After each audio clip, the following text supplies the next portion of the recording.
तो hello hi guys, welcome back to your own academy Abhi academy. दोस्तों, बिना देर किए बिना समय गवाए हमने 10th क्लास का जो 9th चैप्टर स्टार्ट किया था ट्रिग्नोमेट्री का, यानी कि त्रिकोणमितीय अनुपात, उसी को आगे बढ़ाते हैं, यानी कि आगे क्वेश्चन उसके करते हैं। तो शुरू करते हैं दोस्तों त्रिकोणमितीय अनुपात के नेक्स्ट क्वेश्चंस।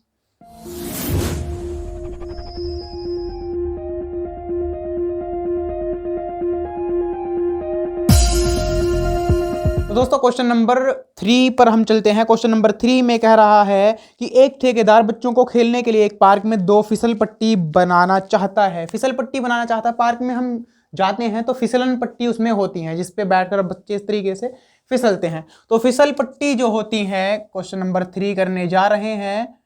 फिसल पट्टी जो होती हैं वो कुछ इस प्रकार की होती हैं, जैसे कि ऊपर से नीचे इस तरीके से आती हैं, स्लोप जैसी होती है, एक ढाल जैसी होती है। तो उसमें कह रहा है कि 2 फिसल पट्टी लगाना चाहता है।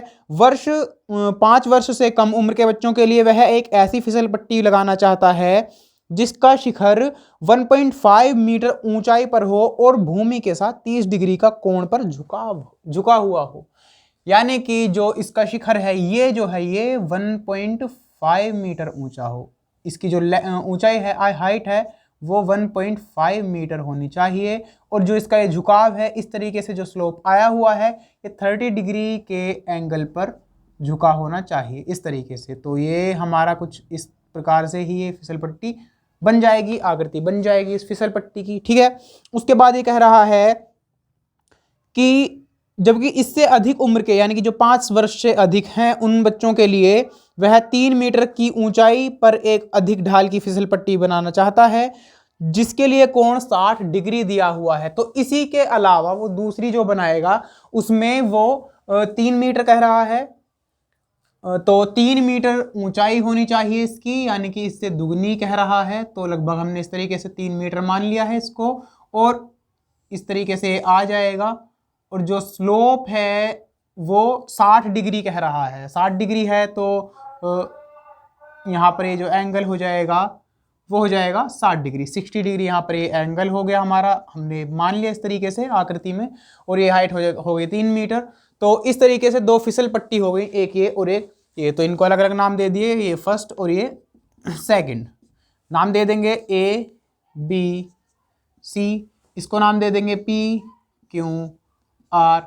उसके बाद ये कह रहा है कि प्रत्येक स्थिति में फिसल पट्टी की लंबाई क्या होनी चाहिए, यानी कि ये जो फिसल पट्टी है इस प्रकार से इसकी लंबाई पूछ रहा है। इसमें भी इस प्रकार से हमारे पास अनुपात हैं, तो इसमें देखेंगे कि किसके पास एल और के आता है। तो साइन में, साइन होता है लंब बटे कर्ण, तो साइन में ही तो एल अपॉन के आ गया। तो हम यहां पर इस वाले आकृति 1 में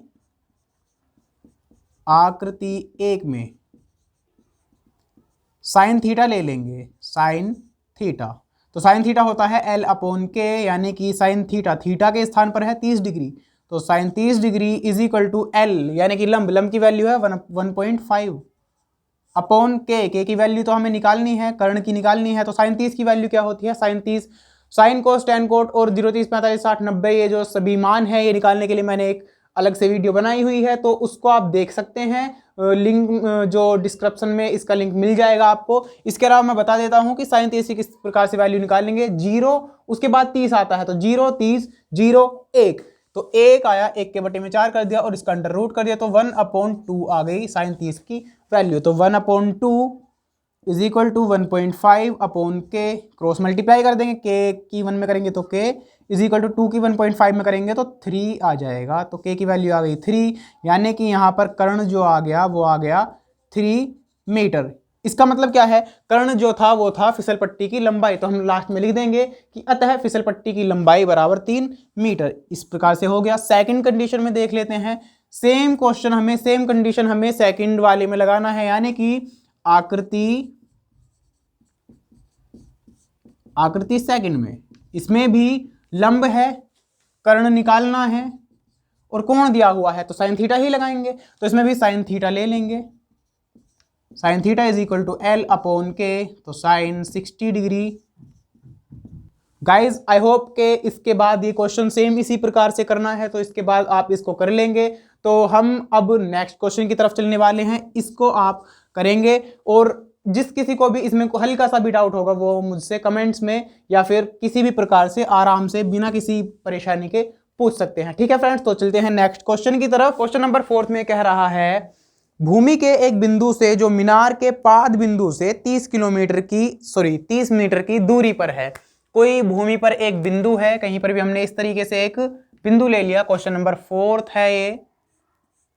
तो कोई एक बिंदु ले लिया जो किसी मीनार के पाद बिंदु से 30 मीटर की दूरी पर है। अब कोई मीनार है, मीनार जो है बेसिकली सीधी ही होगी, ठीक है। तो सीधी हमने इस तरीके से एक स्ट्रेट मीनार बना ली है। अब इसके पाद बिंदु से, यानी कि जो इसका ये है बेस है जो इसका, इससे 30 मीटर की दूरी पर है ये वाला बिंदु स्थित, यानी कि इसकी और इसके जो बीच की दूरी है वो है 30 मीटर, 30 मीटर इसकी दूरी है। अब ये कह रहा है कि मीनार के शिखर का उन्नयन कोण 30 डिग्री है, मीनार की ऊंचाई ज्ञात कीजिए। यानी कि इस प्रकार से शिखर है और इसका उन्नयन कोण जो इस प्रकार से, अगर मैं यहां पर हूं और यहां से नीचे की तरफ देख रहा हूं, यानी कि मेरी अगर आंख मैं मानकर चलूं कि यहां पर है, ठीक है, और इस बिंदु पर देख रही हैं, तो ये उन्नयन कोण हो जाएगा इसका। तो ये जो उन्नयन कोण बन रहा है 30 डिग्री आ रहा है। इस तरीके से थोड़ा यहां पर ले लेते हैं इस बिंदु को, तो ये 30 डिग्री आ रहा है, ठीक है। तो 30 डिग्री एंगल हो गया। अब ये कह रहा है कि मीनार की ऊंचाई ज्ञात कीजिए, यानी कि h हमने मान लिया कि माना मीनार की ऊंचाई बराबर h। तो नाम दे देते हैं A, B और C। तो ट्रायंगल ABC आ गया है, हमें दिया हुआ है इस कोण के लिए इसका आधार दिया हुआ है, यानी कि A हम बोल सकते हैं इसको। लंब हमसे पूछ रहा है, h जो है ऊंचाई है यानी कि लंब है, तो वही पूछ रहा है हमसे, तो लंब कह देंगे इसको, यानी कि L, ठीक है, जिसको हमने h माना हुआ है, लेकिन लंब कर्ण और आधार के हिसाब से इसको लंब बोला जाता है, L हम कहते हैं। तो लंब है, यानी कि हमें माना हुआ है, तो माना तो है ही कि h है, तो लंब है हमारे पास। अब तो लंब है, आधार है और एंगल है। लंब, आधार और एंगल, लंब को पूछ रहा है, वो h की वैल्यू फाइंड आउट करनी है। तो साइन कोस टेन कोट में, यानी कि जो 6 अनुपात हैं उनमें देखेंगे कि L और A, यानी कि लंब और आधार किस में आता है। क्या साइन में आता है? साइन होता है लंब बटे कर्ण, तो साइन में नहीं आता है। कोस में आता है, कोस होता है आधार बटे कर्ण, क्योंकि लाल बटे गगा होता है ना, लाल LAL, इस तरीके से लाल बटे यहां पर कका। तो ये होता है साइन, ये होता है कोस, ये होता है टेन, और इनका उल्टा होता है फिर। तो हमें चाहिए लंब और आधार, तो LA टेन में आता है, टेन में आता है तो टेन को ही लेंगे, जिसमें भी आता है, यानी कि L है, A है, L और A जिसमें आता है उसी अनुपात को लेंगे, तो टेन ले लेंगे। तो सबसे पहले लिख लेते हैं इसकी जो भी हमें दिया है और जो हमने निकालना है या जो हमने माना हुआ है। तो माना, बोर्ड एग्जाम्स में लिखने का तरीका इसी तरीके से, थोड़ा सही तरीके से होना चाहिए। तो इस तरीके से लिखेंगे कि माना, जो हम सॉल्यूशन करेंगे इसकी, माना मीनार की ऊंचाई,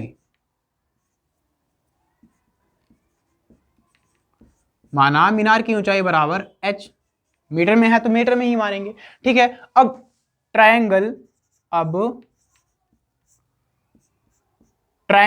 या समकोण त्रिभुज, क्योंकि ट्रिग्नोमेट्री में तो समकोण त्रिभुज की ही तो बात करते हैं, तो अब समकोण त्रिभुज, समकोण लिख देते हैं इसको, ज्यादा सही रहेगा कि अब समकोण त्रिभुज ABC में, तो ABC में क्या निकालना चाहिए हमको? लंब है, आधार है, तो टेन ही तो लेना चाहिए, तो टेन थीटा ले लेंगे।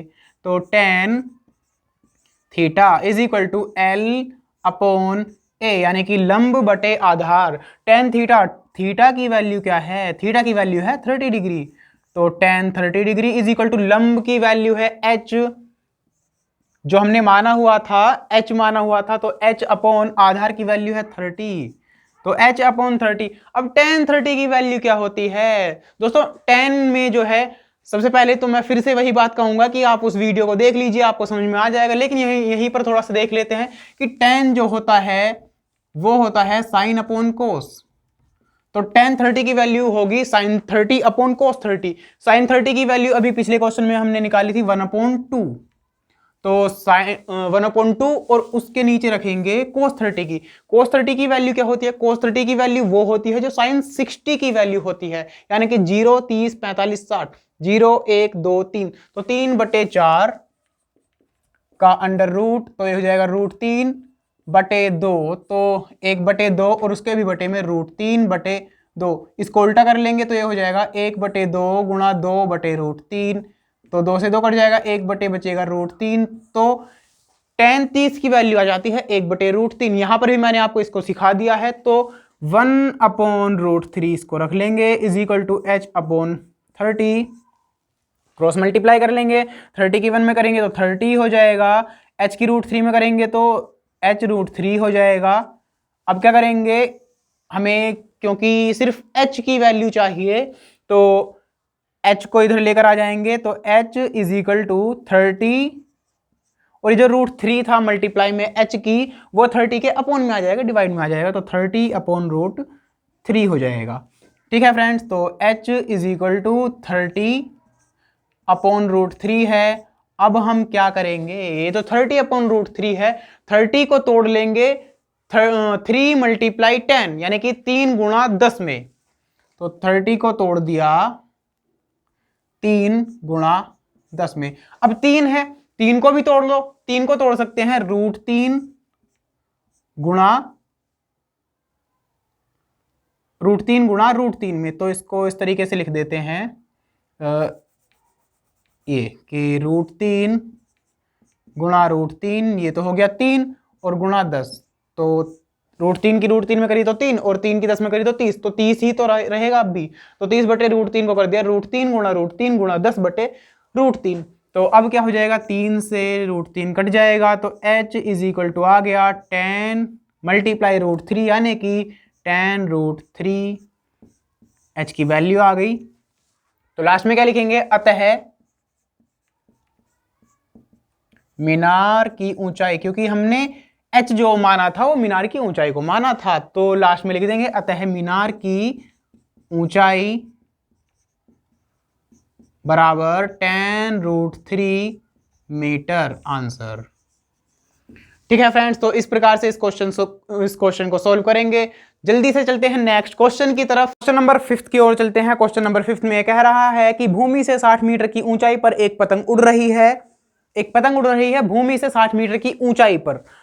पतंग में लगी डोरी को अस्थायी रूप से भूमि के किसी एक बिंदु से बांध दिया जाता है। यानी कि पतंग उड़ाते हैं तो किस प्रकार से उड़ती है, सीधी सीधी नहीं रहती है। पतंग की जो डोर होती है वो कुछ इस प्रकार से होती है कि जैसे कि यहां पर एक ये पतंग है इस तरीके से, तो डोर जो होगी वो इस तरीके से ऐसी होगी, तिरछी होगी।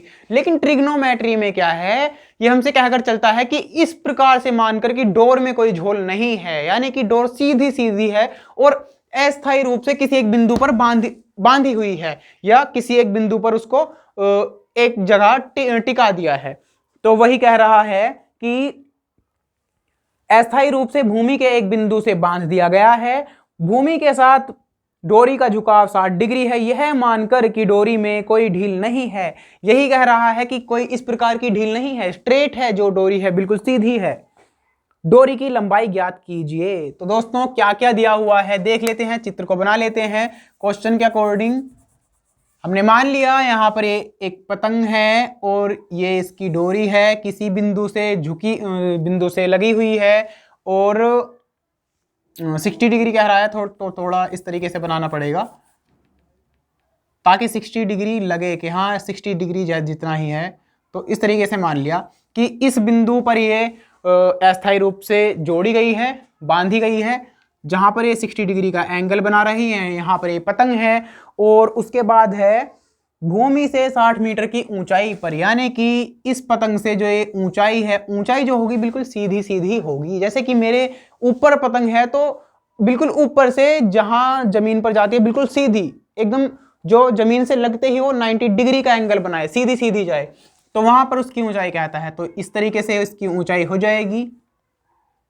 तो हम क्या करेंगे इसमें 60 मीटर की ऊंचाई पर, तो भूमि से अच्छा ये डोरी की लंबाई कह रहा है, तो इसकी ऊंचाई दी हुई है 60 मीटर, यानी कि ये वाली जो लंबाई है इसकी ऊंचाई है सॉरी वो 60 मीटर की ऊंचाई दी हुई है। तो डोरी की लंबाई कह रहा है, डोरी की लंबाई यही तो है जिसको यहां से भूमि से बांधा गया है अस्थायी रूप से और पतंग तक पहुंचाया गया है, तो यह है इसकी डोरी की लंबाई, इसी को ज्ञात करना है। तो मान लिया इस तरीके से एंगल बना लिया, नाम दे दिया ABC, तो माना डोरी की लंबाई बराबर क्या मान लेंगे, इस वाले कोण के लिए ये कर्ण रहेगा, तो कर्ण या के, तो मान लिया डोरी की जो लंबाई है वो के है। ये जो है वो है लंब यानी कि L, ये आधार है, लेकिन आधार की बात यहां पर नहीं कर रहा है क्योंकि आधार की तो हमें जरूरत ही नहीं है, ना ही निकालना है। एंगल दिया हुआ है, कर्ण निकालना है, लंब दिया हुआ है, तो क्या करेंगे लंब कर्ण, जिस भी अनुपात में लंब और कर्ण आता हो उसी को रख देंगे, यानी कि समकोण त्रिभुज ABC में साइन ले लेंगे, क्योंकि साइन में ही तो लंब और कर्ण आता है, लंब बटे कर्ण होता है साइन, तो साइन थीटा ले लेंगे। साइन थीटा हो जाएगा L/K, यानी कि साइन थीटा की वैल्यू है 60 डिग्री, तो sine 60 degree is equal to L/K। L की वैल्यू कितनी है, लंब जो दिया हुआ है 60 डिग्री है, तो 60 अपॉन कर्ण की वैल्यू के, यही तो हमें फाइंड आउट करना है। तो फ्रेंड्स इसके बाद कुछ भी नहीं करना है, साइन 60 डिग्री की वैल्यू रखेंगे। साइन 60 डिग्री की वैल्यू क्या होती है, 0 30 45 60, 0 1 2 3, 3/4 कर लेंगे, 3/4 कर दिया और सभी इसका अंडर रूट कर दिया, तो √3/2 हो गया। तो साइन 60 की वैल्यू आ गई √3/2, तो √3/2 इज इक्वल टू 60/K। तो क्रॉस मल्टीप्लाई कर देंगे, K की √3 में करेंगे तो √3K हो जाएगा, इज इक्वल टू 2 की 60 में करेंगे तो 120 डिग्री हो जाएगा, 120 आ जाएगा। अब क्या करेंगे, K की सिंगल वैल्यू चाहिए क्योंकि कर्ण को सिंगल निकालना है, तो K को खाली छोड़ देंगे, K इज इक्वल टू 120,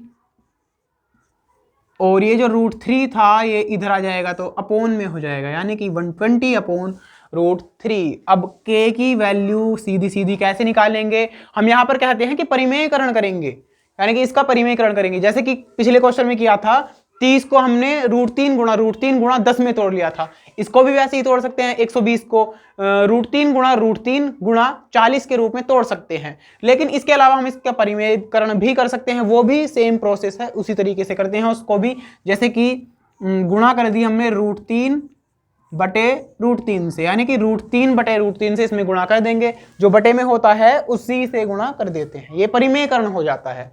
तो क्या हो जाएगा, √3 की √3 में गुणा करेंगे तो 3 हो जाएगा नीचे, तो 3 हो गया, और ऊपर हो गया 120 गुणा √3। √3 की √3 में करी तो यहां पर तो आ गया 3, और ऊपर 120 की √3 में करी तो 120√3, तो 3 एकम 3, 3 चौक 12, तो 40 आ गया। K इज इक्वल टू हो गया 40 मल्टीप्लाई √3, यानी कि K is equal to 40√3। K की वैल्यू कितनी आ गई, 40√3। अब K माना किसको था, K हमने माना था कर्ण को, यानी कि उस डोर की लंबाई को, तो लास्ट में लिखेंगे अतः डोर की लंबाई बराबर कितनी आ गई, 40√3, 40√3 मीटर आंसर। तो इसी प्रकार से इनको सोल्व कर लेंगे। ठीक है फ्रेंड्स, तो आज की वीडियो में बस इतना ही, मिलते हैं आपसे नेक्स्ट क्वेश्चंस के साथ, जो हमारे क्वेश्चंस आने वाले हैं इसी चैप्टर के, उनका भी मैं आपको यहां पर सॉल्यूशन देने वाला हूं।